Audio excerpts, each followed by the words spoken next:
Двери, двери, премудростью вон мемон.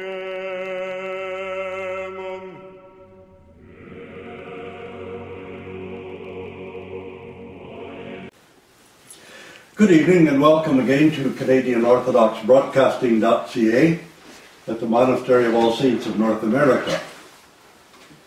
We have a few topics from the newspaper and some other journals which we wanted to comment on this evening. One of the interesting item that very often isn't thought about is how many men die from breast cancer every year.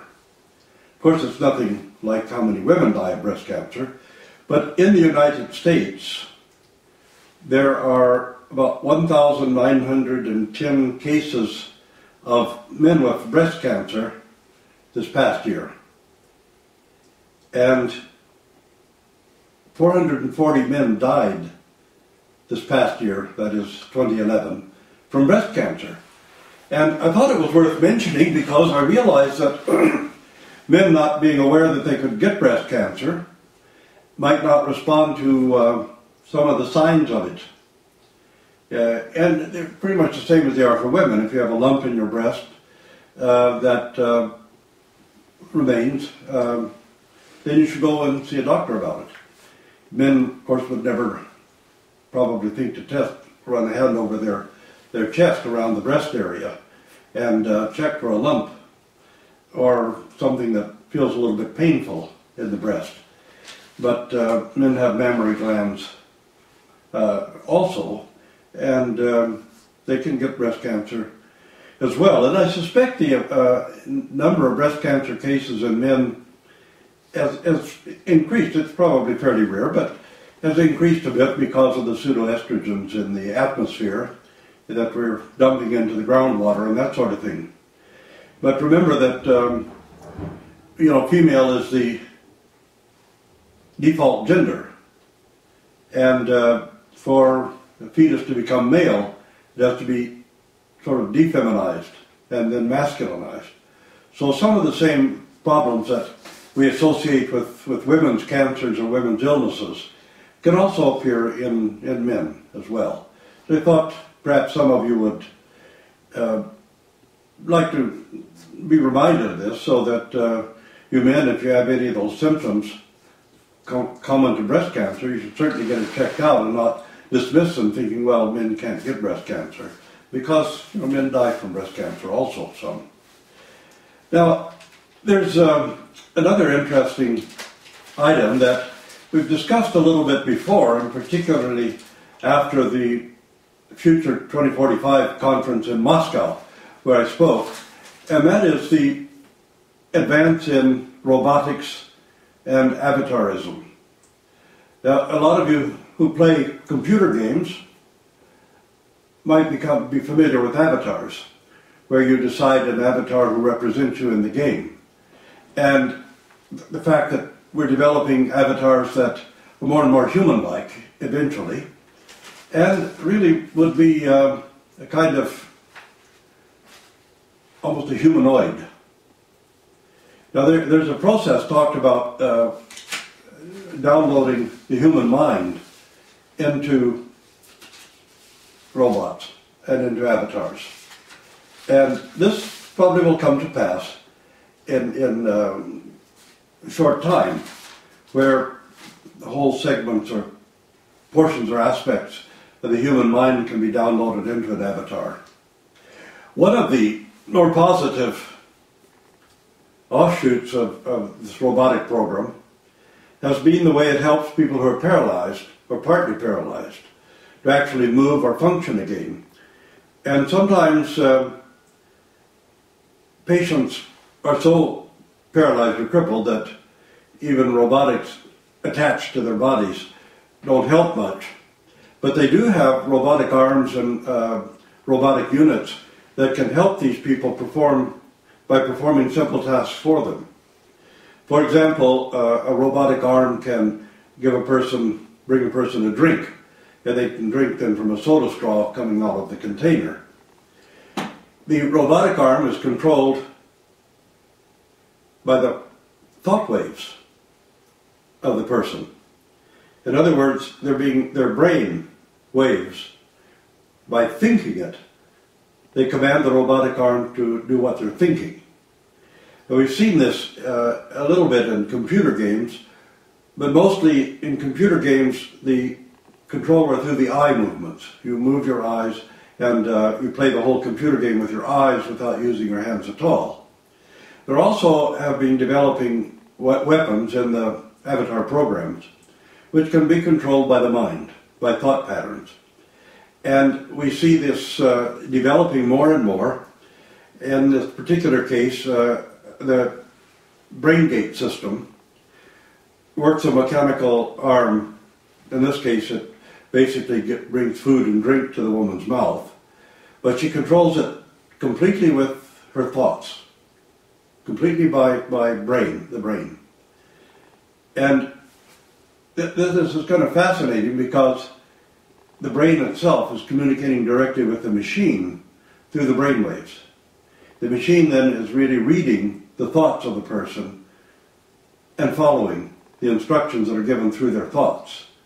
So you can see the problems that can arise from this. I mean, we see the benefits, but we also see that we now have machines that can actually read our thoughts and respond to what they read there. The brain waves that can control weapons, and the thought patterns that can control the movements of avatars and other forms of robot. So this is interesting to us because what we're seeing here gradually is a replacement for human beings.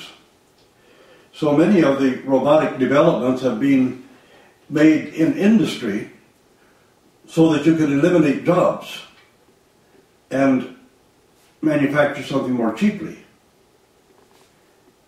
Now stop and think what that means to the overall economy and to the lives of ordinary people. I noticed here in Canada, we have a conservative government, which means they're not terribly interested in human beings. The idea of having, instead of unemployment insurance where everybody pays premiums, then when they're unemployed they can collect the benefits. They tried to change it to employment insurance, which is just doublespeak or newspeak for we're going to force you to take a job whether you want it or not. And that's exactly what legislation the government has introduced. And the idea behind it, of course, is this delusion that so much of the ultra-right hold, that people who are not working because they're bums or listless or lazy. Actually, a lot of people have been displaced by robots. Even in the supermarkets where you have the self-checkout,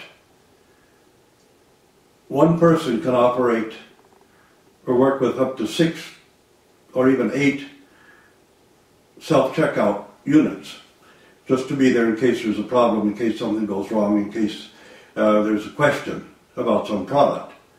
So this is really eliminating a number of employees who then don't have a job. So robotics itself, for all of the promise that it has in some fields, it also has the promise of increasing unemployment in industrialized nations and placing more people out of work permanently because you can't find enough ditch digging jobs to employ all the people who are displaced. Some highly educated, highly trained and skilled people also being displaced by robotics. These people, many of them are going to be permanently unemployed. So you have to question the economics of it, because the permanently unemployed people have to be supported some way, and that of course has to be through the taxpayer. And these people also are not going to be consumers or purchasers. People who are underemployed also are not going to be really good consumers. They're not going to be able to purchase that much. And when they do purchase, they're going to have to go to the cheapest source. And the cheapest source are big box stores which sell products made in China, India, Vietnam but not made in Canada or the United States. So ultimately, our technological advance and our robotics and self-checkout systems, which are being employed in many libraries now as well, they're displacing a huge number of workers, and often very skilled workers. And with that displacement, the ones who might find some kind of underemployment, making a salary that's practically not enough to live on and support a family on, when they do consume, it's going to be products made in third world countries, not products made in America or Canada. So this is kind of a downside that we need to think about a little, and I'm not too sure what the answer would be to it. This robotic production and robotic self-checkout units and microchips and these things are going to continue to be developed, and they're going to continue to put a large number of people out of work and create an economic stagnation, at least in some parts of our countries, where people just simply cannot consume the things that are produced in North America. So this is something to think about, and something for our legislators should be thinking about as well. There's another item on a different vein, and this is a story I read about where birth is a time for mourning, not for joy. There's some things we get so used to slogans, and those religious leaders who oppose any kind of conception control, they call it birth control, it's really conception control, or think that conception control is somehow sinful or evil. Well, usually in very wealthy countries, or people who are very wealthy, like the Pope or the Vatican, or some of our hierarchs who live in nice little palaces and have huge incomes, or some of our monastics who know nothing whatsoever about bearing and raising children.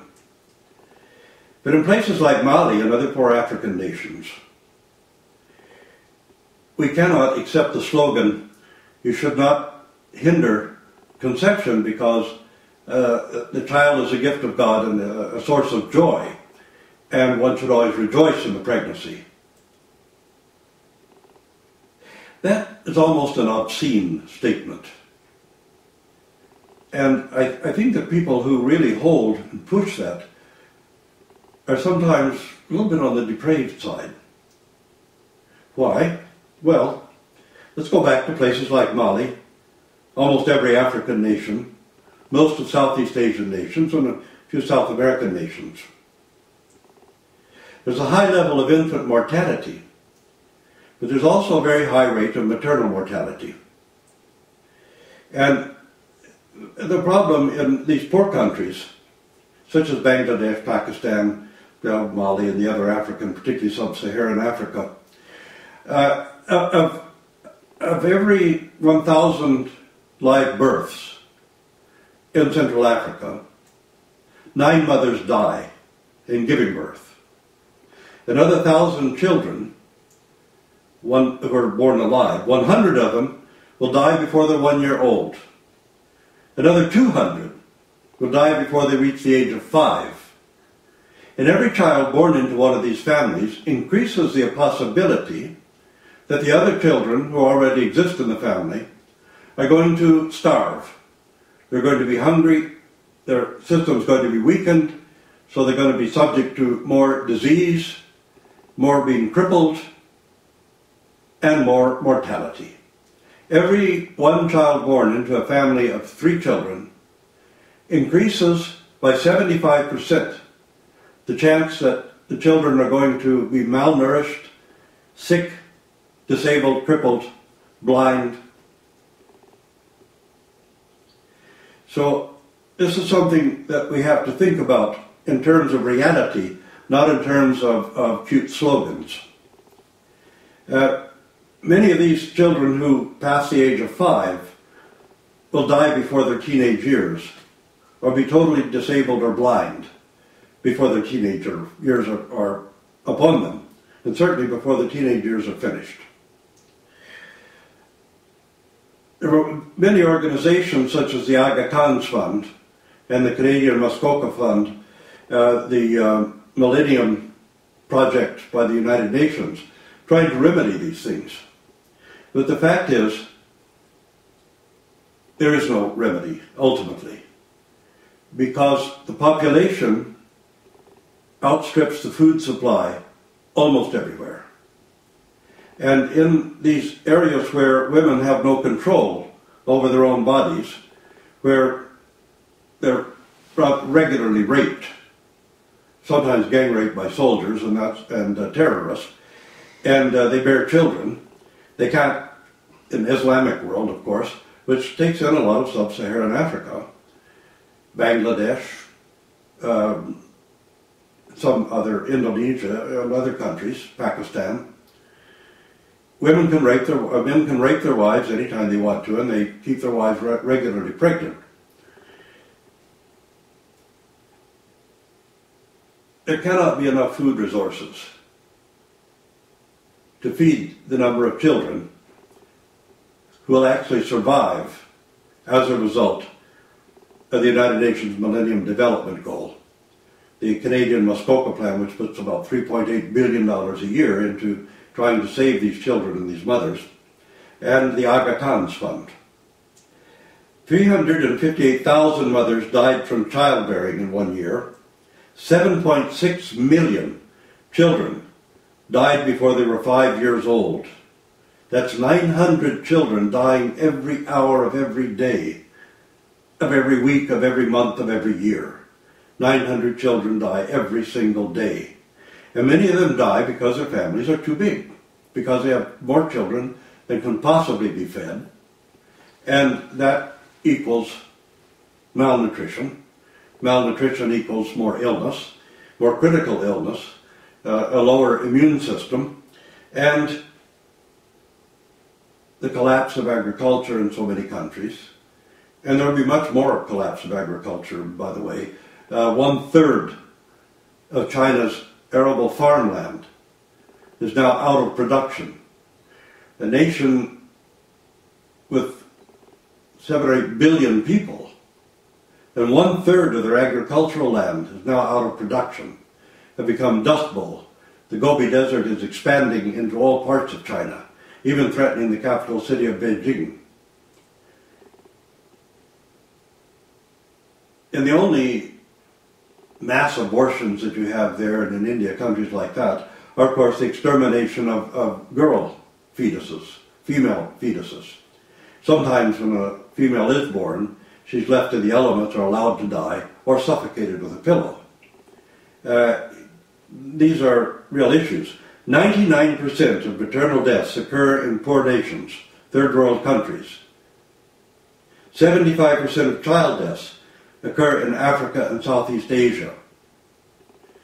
So I want to suggest that rather than make these cutesy slogans about, oh, every child is a gift from God and birth control is a form of murder or abortion or something, that we think about giving birth as a form of murder, giving birth as a form of death.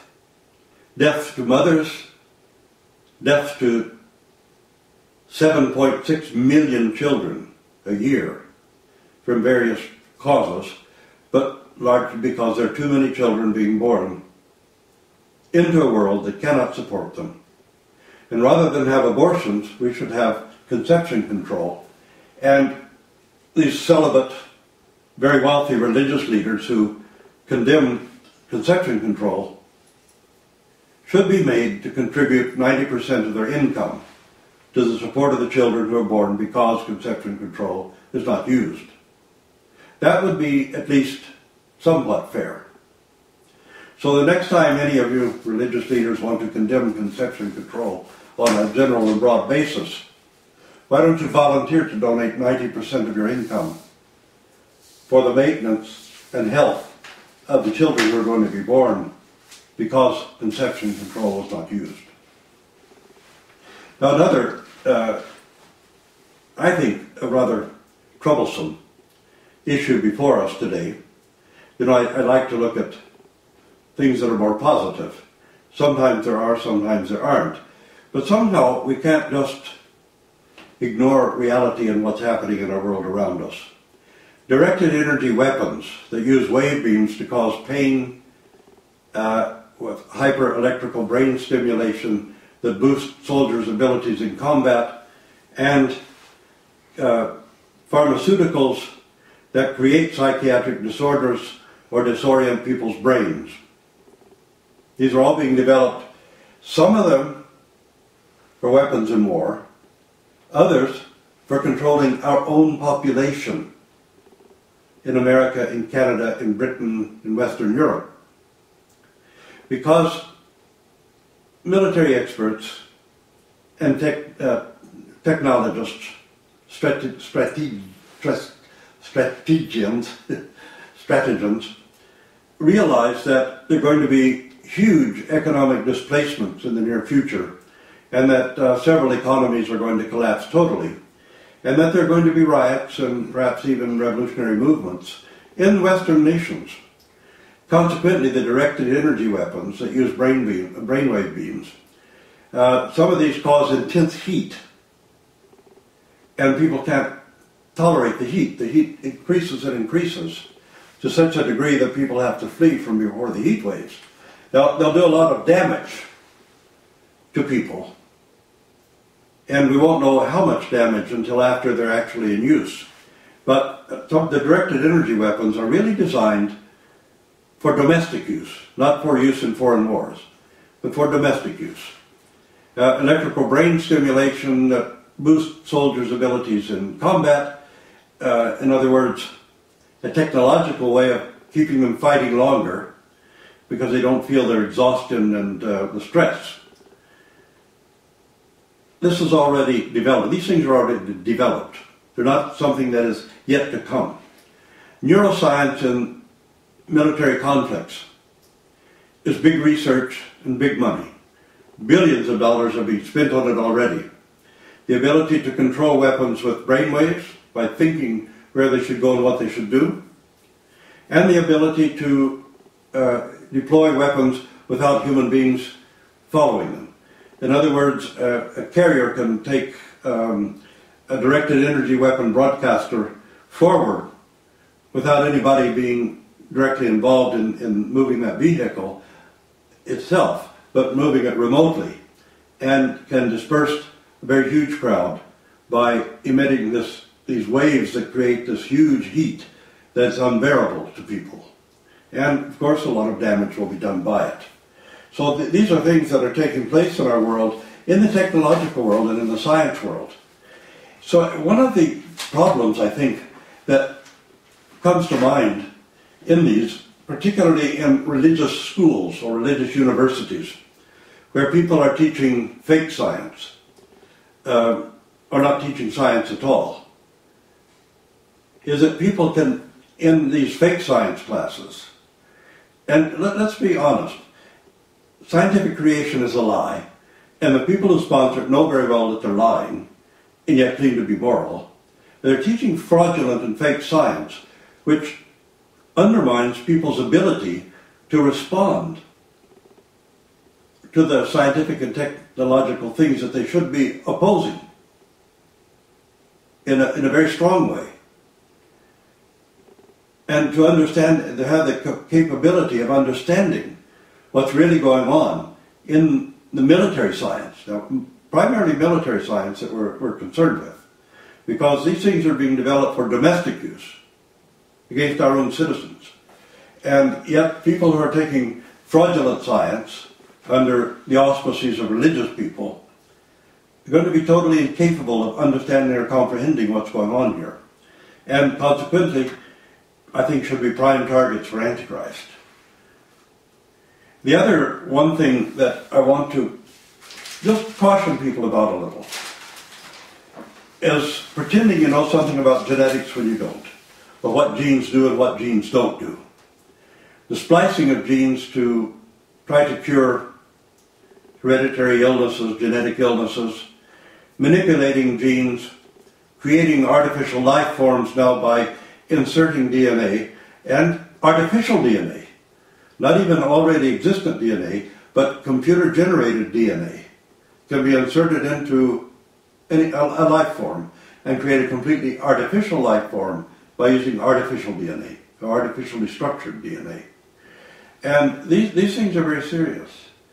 And people who are giving the fraudulent impression that they know something about genetics because they want to disprove that certain things are genetic, or that people are born in certain ways.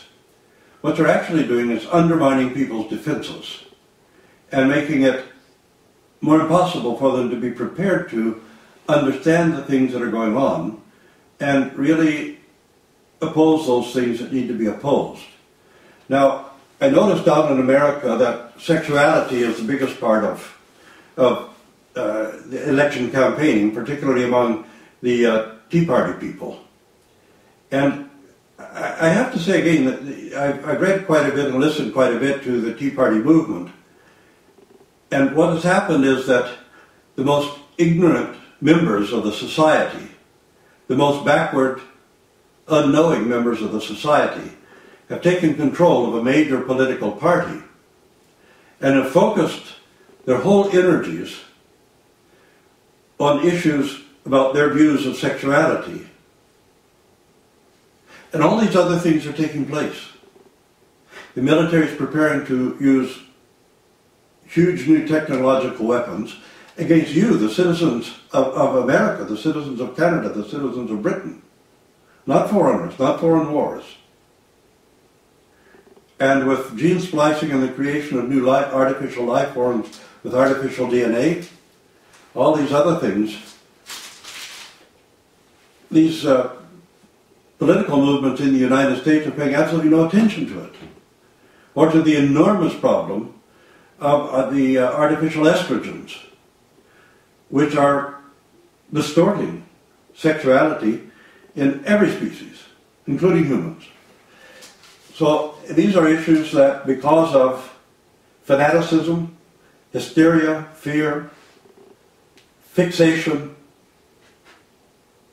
all these major issues are being totally ignored, not being dealt with at all. And instead, most of this great political movement is exhausting all of its energies trying to deny certain citizens of the country equal constitutional and human rights, where there's a whole preparation underway in technology and science to deprive every citizen of fundamental human rights and freedoms, and to be able to enforce it with almost diabolical weaponry. So I think, people should think about that. And those of you in the Orthodox Church who have fallen into this fanaticism and fallen into this fraudulence and falsehood about creation science and these things, you're doing no one a service, because you have no capacity to focus on these real issues which are destroying society and culture, and which have so much potential to destroy humanity as we now know it, to create artificial humans with self-consciousness and personhood, to create artificial life forms with artificial DNA, to develop these weapons which, once they're deployed, it will be too late for you to protest anything. Completely ignoring the problem of pseudoestrogens in the atmosphere, which are doing enormous damage and really completely distorting the sexuality of every species. So perhaps you should back off, take a deep breath, think about the greater picture, and stop focusing yourself on one narrow, small, little segment of society that you want to destroy or deprive of their basic, fundamental, equal human rights. And think about the potential for the destruction of everyone's basic human rights, and of everyone's freedom, and of everyone's ability to live, to function. This is, I just want to leave these thoughts with you today, and hope that perhaps we shall provoke a little bit of thinking and soul searching in so doing. Thank you all, and God bless you.